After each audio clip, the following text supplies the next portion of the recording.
आप सबका मेरे चैनल स्प्रेडिंग लीगल ज्ञान चैनल पे स्वागत और अभिनंदन है। मैं आज आपको संविधान के कुछ क्वेश्चन सॉल्व कराऊंगी।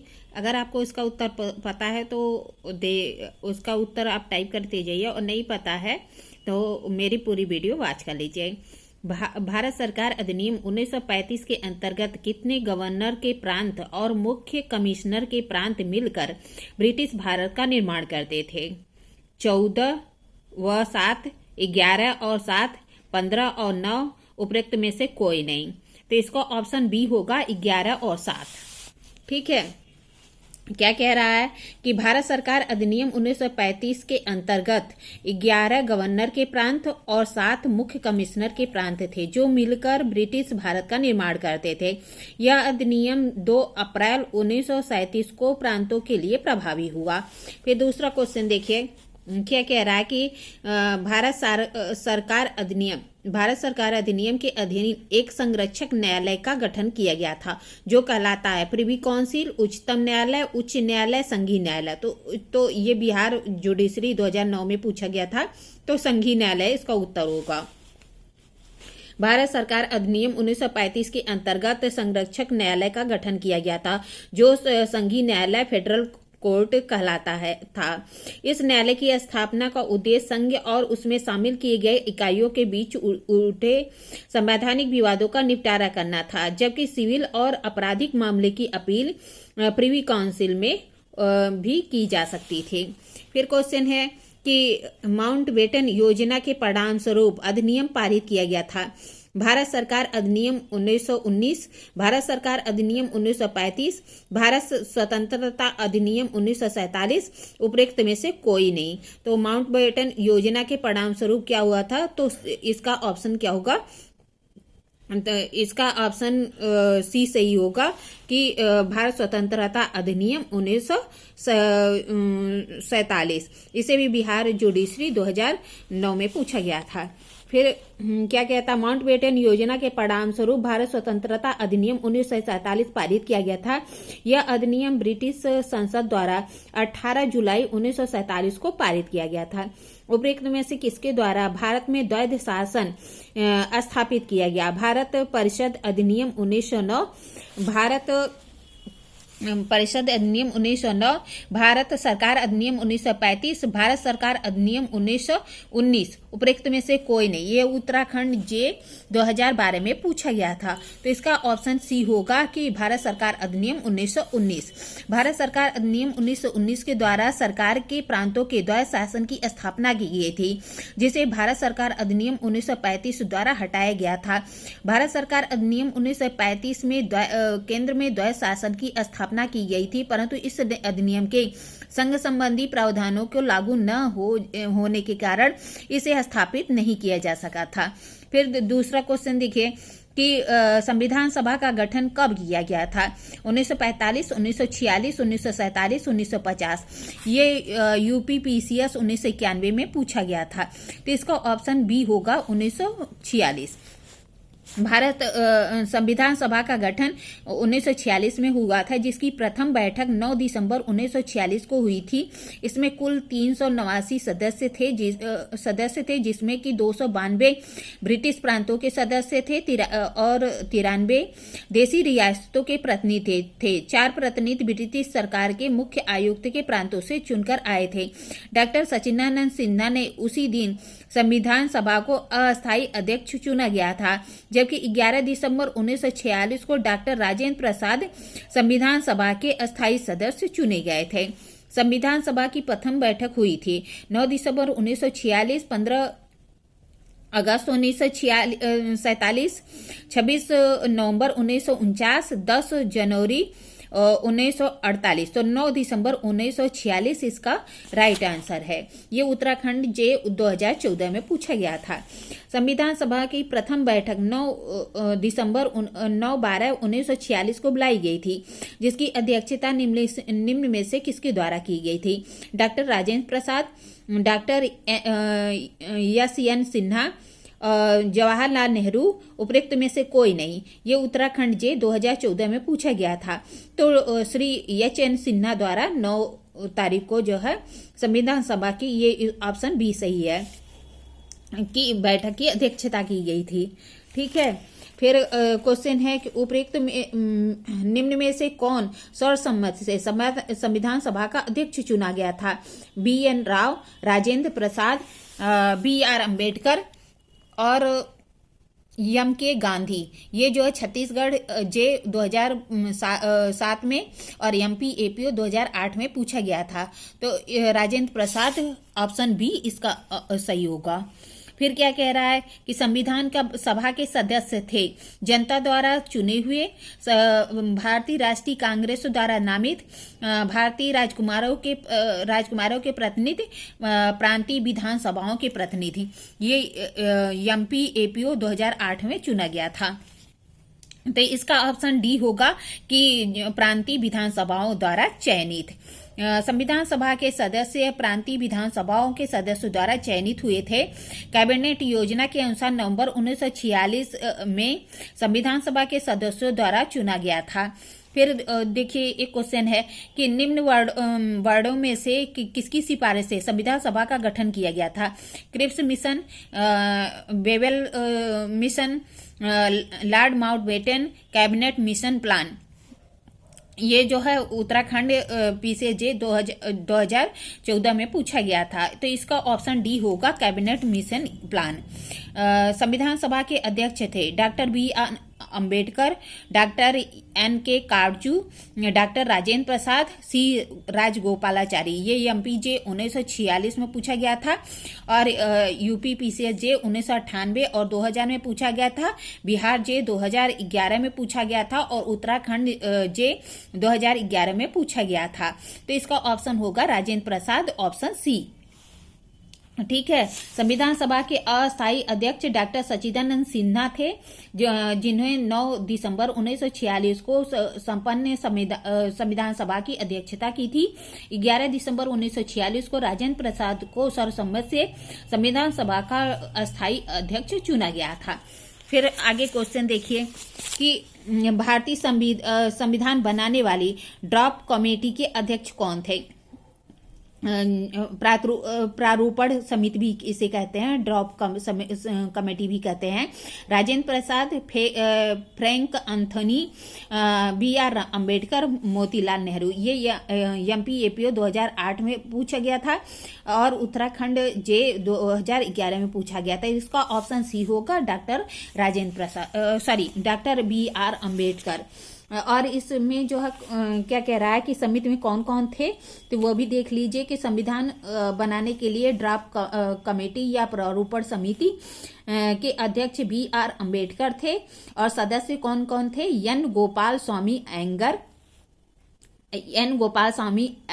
अयंगर, फिर अलादी कृष्णा स्वामी अय्यर, KM मुंशी, मोहम्मद सादुल्लाह, DP खेतान और BL मित्तल थे।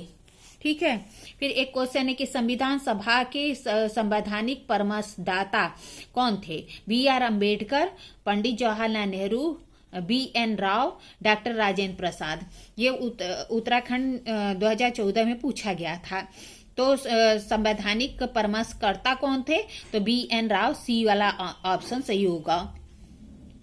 निम्न में से किसने संविधान सभा की उद्देशिका प्रस्तावना के प्रारूप को बनाया था? डॉक्टर राजेंद्र प्रसाद, जवाहरलाल नेहरू, BR अम्बेडकर, श्री वल्लभ भाई पटेल। ये जो है उत्तराखंड जे 2014 में पूछा गया था। तो इसको ऑप्शन बी सही होगा, जवाहरलाल नेहरू। उद्देश्य प्रस्ताव को 9 दिसंबर 1946 को पंडित जवाहरलाल नेहरू ने प्रस्तावित किया था। डॉक्टर जयकर और डॉक्टर अंबेडकर की सलाह पर सभा 6 हफ्ते तक इस बात की प्रतीक्षा करती रही कि मुस्लिम लीग और देसी रियासतें प्रतिनिधि सभा में शामिल हो जाएं। इसलिए उद्देश्य संकल्प को 22 जनवरी 1947 को स्वीकार किया गया। फिर जो है क्वेश्चन है कि संविधान सभा द्वारा विरचित संविधान भारत का संविधान अंतिम रूप से अंगीकृत और अधिनियमित किया गया था 15 अगस्त 1947, 30 जनवरी 1948, 26 नवंबर 1949, 26 जनवरी 1950। ये उत्तराखंड जे 2012 में, एमपी एपीओ 2008, 9, 10 में और यूपी पीसीएस 2000, 2002, 2006 में और छत्तीसगढ़ पीसीएसजे 2014 में पूछा गया था। तो इसका ऑप्शन सी होगा कि 26 नवंबर 1949 को संविधान सभा द्वारा भारत का संविधान अंतिम रूप से 26 नवंबर 1949 को अंगीकृत और अधिनियमित किया गया था। यह संविधान की उद्देशिका से स्पष्ट है। 26 नवंबर 1949 को संविधान को अंगीकृत करने की तिथि एडॉप्टेड डेट थी तथा 26 जनवरी 1950 को भारत के संविधान की प्रवर्तन तिथि इन्फोर्समेंट डेट कहा जाता है। फिर आगे देखिए, संविधान पर संविधान सभा के सदस्यों का अंतिम रूप से हस्ताक्षर हुआ था 24 जनवरी 1950 को, 26 नवंबर 1949 को, 17 अक्टूबर 1949 को, 10 दिसंबर 1948 को। ये जो है यूपीजे 2018 में और यूपी पीसीएस 1996 में पूछा गया था। इसको ऑप्शन ए होगा कि 24 जनवरी 1950 को। 24 जनवरी 1950 को 284 सदस्यों ने संविधान पर हस्ताक्षर किया था। 26 नवंबर 1949 को संविधान स्वीकार किया गया था। संविधान सभा के कुल 12 अधिवेशन हुए थे। 26 जनवरी 1950 को संविधान को लागू किया गया था और इसके साथ ही संविधान सभा को भंग कर दिया गया था। ठीक है, अब देखिए क्वेश्चन क्या कह रहा है कि संविधान सभा के अध्यक्ष ने संविधान पर हस्ताक्षर किया किस डेट को? 17/10/1949 को, 14/11/1949 को, 26/11/1949 को, 26/1/1950 को। तो इसका ऑप्शन सी होगा 26/11/1949 को। संविधान सभा के अध्यक्ष ने संविधान पर 26 नवंबर 1949 को हस्ताक्षर किया। इस प्रकार संविधान इस प्रकार बनकर तैयार हुआ। संविधान के कुछ उपबंध 26 नवंबर 1949 को लागू कर दिए गए, जैसे नागरिकता, निर्वाचन, आपातकालीन व्यवस्था इत्यादि। शेष उपबंध 26 जनवरी 1950 को लागू किया गया। भारतीय संविधान को कब लागू किया गया? 26 जनवरी 1949 को, 26 जनवरी 1950 को, 26 नवंबर 1950 को, 15 जून 1947 को। इसे यूपी पीसीएस 1991-92 में पूछा गया था और एमपी पीसीएस 2004 और 5 में पूछा गया था। तो इसका ऑप्शन बी होगा कि 26 जनवरी 1950 को। संविधान सभा ने राष्ट्रीय ध्वज तिरंगा को स्वीकार किया 26 जनवरी 1950 को, 24 जनवरी 1950 को, 22 जुलाई 1947 को, 15 अगस्त 1947 को। इसे जो है यूपी पीसीएस 1992 में पूछा गया था। इसका ऑप्शन सी होगा 22 जुलाई 1947। संविधान सभा ने राष्ट्रीय ध्वज तिरंगा को 22 जुलाई 1947 को स्वीकार किया था। विधिक सेवा दिवस किस डेट को मनाया जाता है? 9 नवंबर को, 19 नवंबर को, 10 अक्टूबर को और 2 अक्टूबर का। ये छत्तीसगढ़ जे 2007 में पूछा गया था। इसका ऑप्शन ए होगा 9 नवंबर को। राष्ट्रीय विधिक सेवा दिवस प्रतिवर्ष 9 नवंबर को मनाया जाता है। भारत में किस तारीख को प्रतिवर्ष विधि दिवस मनाया जाता है? 5 अप्रैल को, 26 नवंबर को, 1 मई को, 5 जून को। ये जो है उत्तराखंड जे 2002, 8 और 11 में पूछा गया था।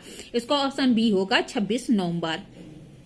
26 नवंबर को विधि दिवस मनाया जाता है। संविधान सभा के सदस्यों के प्रति सम्मान प्रदर्शित करने के लिए 1979 में प्रतिवर्ष यह दिवस मनाया जाता है।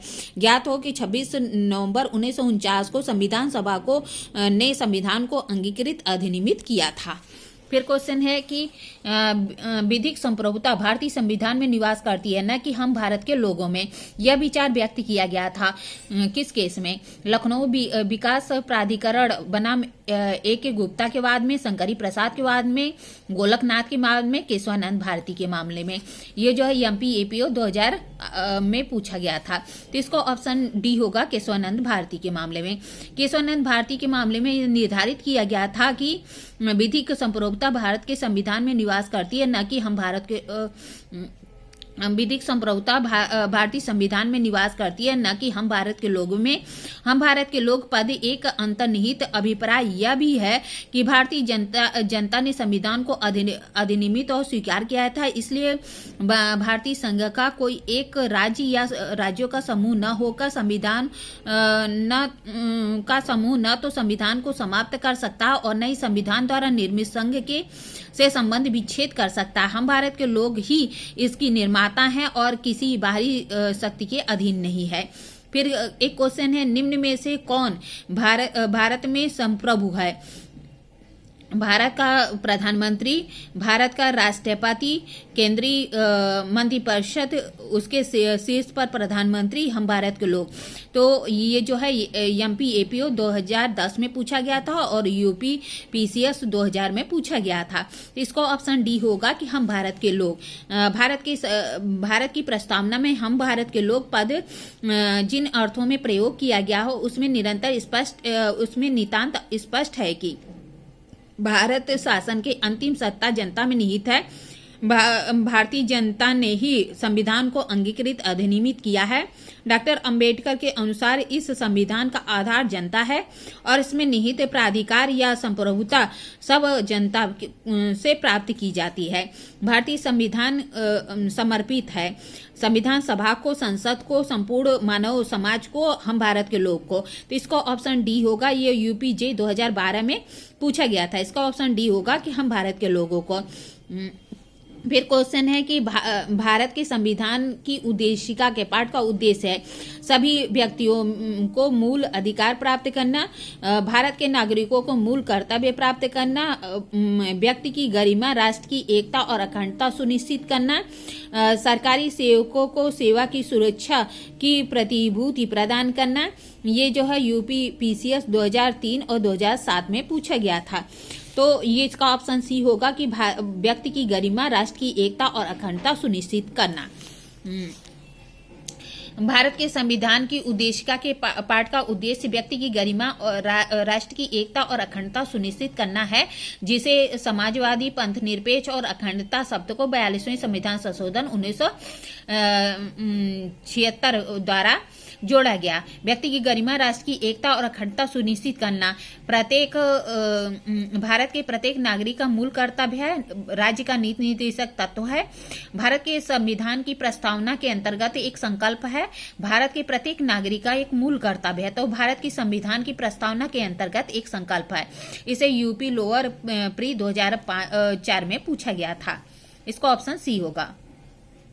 क्या कह रहा है? भारत के संविधान की उद्देशिका के पाठ का उद्देश्य सभी नागरिकों को मूल अधिकार प्रदान करना है, सरकारी सेवकों की सेवा की सुरक्षा की प्रतिभूति प्रदान करना है, भारत के सभी नागरिकों को विचार, अभिव्यक्ति, विश्वास, धर्म और उपासना की स्वतंत्रता प्राप्त करना है, भारत के नागरिकों को मूल कर्तव्य प्राप्त करना है। यह छत्तीसगढ़ PCS 2005 में पूछा गया था। तो इसका ऑप्शन क्या होगा कि सी होगा कि भारत के सभी नागरिकों को विचार, अभिव्यक्ति, विश्वास, धर्म और उपासना की स्वतंत्रता प्राप्त करना है।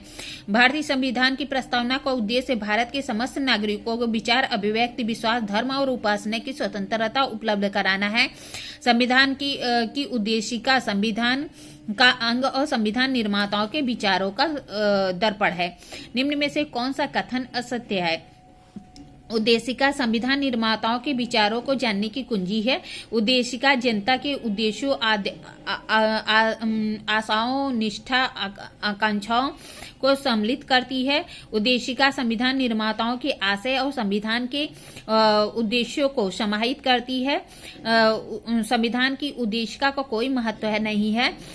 यह संविधान के परिचय से अधिक कुछ नहीं है।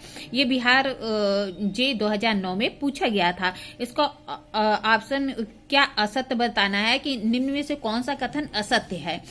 तो क्या ये ही वाला असत्य है, डी वाला, कि संविधान की उद्देशिका का कोई महत्व नहीं है, यह संविधान के परिचय से अधिक कुछ भी नहीं है। ये ऑप्शन गलत है।